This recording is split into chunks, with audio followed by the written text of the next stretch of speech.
প্রবাসে আইছি কামলা দেওয়ার জন্য, কামলা দিমু ভিডিও করে কেন ফেসবুকে পোস্ট করি।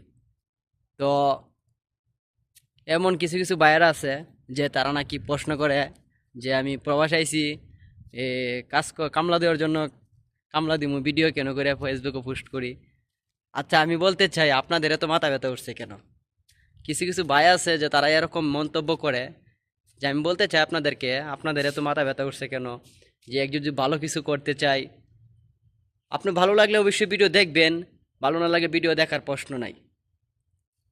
তো আমি আপনাদেরকে বলি যে যারা এগুলা কথা বলেন, আপনারা একজনকে সাপোর্ট করেন, যদি সাপোর্ট না করতে পারেন তার ভিডিওগুলো দেখেন না।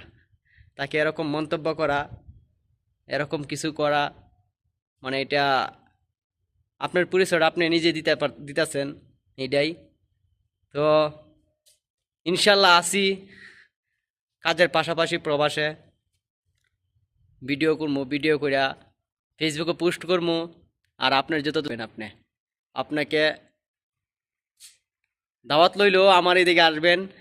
এই দেখেন, আমার এদিকে আসবেন, এটা হচ্ছে আমার এস্তারা। এখানে আসা যাইবেন, আপনাকে লোকেশন দিয়ে দিলাম এস্তারার, অবশ্যই আপনি আসবেন। ভিডিও আসি, ভিডিও করতে থাকবো, এটাই ইনশাল্লাহ। আপনারা ভালোবাসা দিবেন।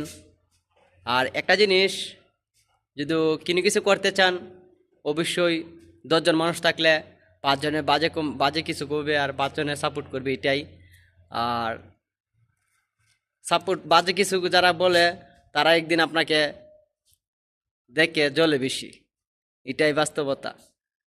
কারণ বিস্মে তবুও তুলা লাগছে কিছু কিছু ভাইয়ের এগুলো প্রশ্নের কারণে।